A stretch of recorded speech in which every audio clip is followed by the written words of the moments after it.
Olá, meu nome é Marlon, sou professor de Biologia, sejam todos muito bem-vindos. E no vídeo passado, que eu vou deixar aqui na descrição, a gente discutiu um pouquinho sobre paleontologia.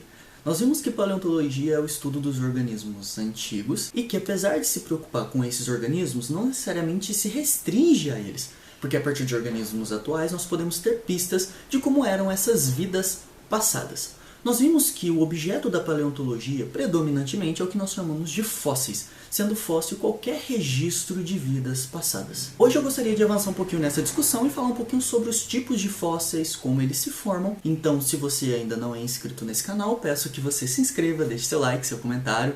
Uma crítica aí construtiva é sempre legal. E vamos lá! Muito bem!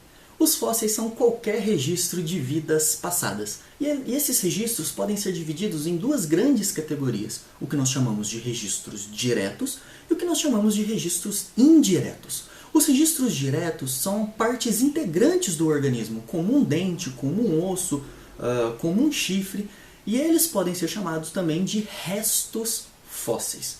Já os registros indiretos, eles não são um organismo ou parte integrante do organismo, mas sim algumas marcas deixadas por esses organismos, como por exemplo pegadas, ninhos, tocas, e eles podem ser chamados também de vestígios fósseis. Por sua vez, os vestígios ou esses restos indiretos, eles podem ser divididos em duas categorias. O que nós chamamos de vestígios diretos e o que nós chamamos de vestígios indiretos. No caso dos vestígios diretos, nós conseguimos ter uma inferência ou conseguimos entender qual era o formato daquele organismo. Como, por exemplo, um molde, que eu vou falar daqui a pouquinho o que seria isso. No caso dos registros indiretos, eles são marcas de atividades biológicas. A gente sabe que aquele organismo esteve presente, sabe que aquele organismo estava ali, mas a gente não consegue saber qual era o formato daquele organismo, como era aquele organismo. E esses vestígios indiretos, que são marcas de atividades biológicas, é o que a gente chama de icnofósseis. Vou falar primeiro dos moldes e depois a gente discute os icnofósseis. Para a gente entender o que seria um molde, vamos imaginar uma situação hipotética. Existe lá uma concha, como essa que eu estou deixando aqui na imagem, e essa concha foi soterrada. Então, vários sedimentos soterraram essa concha.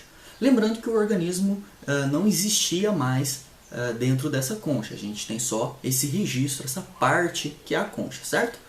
Essa concha, quando ela é soterrada, ela é preenchida por sedimento e o sedimento entra dentro dela.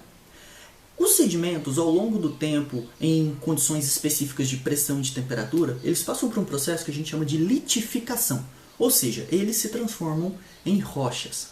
Essa concha ela é composta por uma substância que a gente chama de carbonato de cálcio. E o carbonato de cálcio, em contato com a água durante determinado tempo, ele se dissolve, ele se desmancha.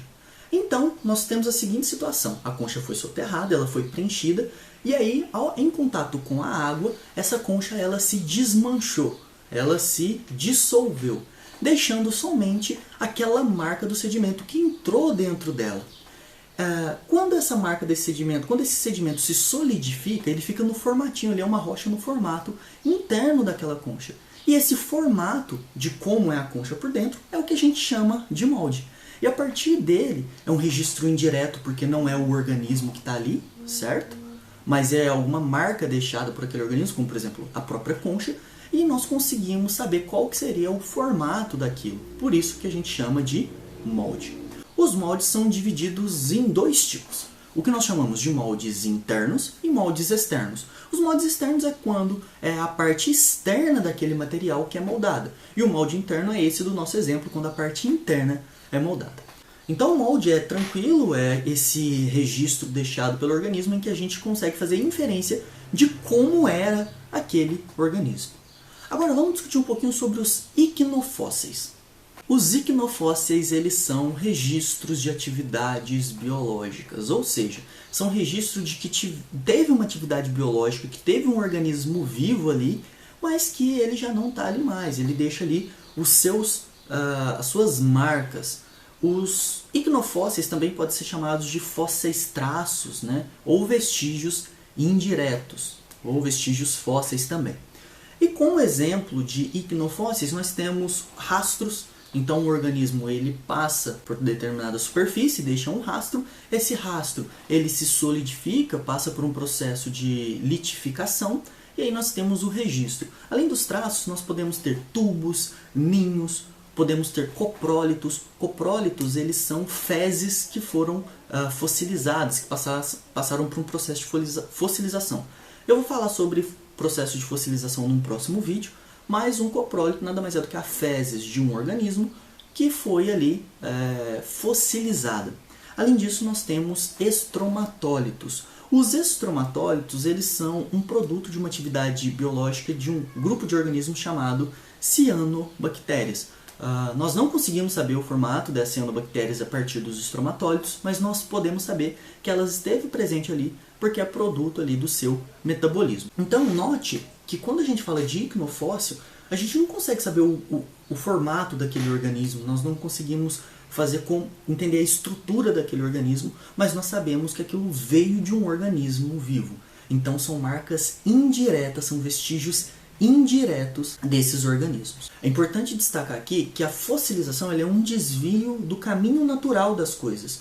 Então não é um caminho natural ou comum que esses organismos ou as marcas que esses organismos deixem se fossilizem. Por conta disso, fóssil é algo muito raro e exige bastante tempo e paciência para acabar encontrando, ou até mesmo sorte para encontrar desses organismos fossilizados. Por hoje é isso, gostaria de agradecer quem chegou até aqui e no próximo vídeo a gente discute aí talvez sobre os processos de fossilização. Já que agora a gente conhece os tipos de fósseis, vale a pena entender como eles se formam, tá bom? Então, muito obrigado e até!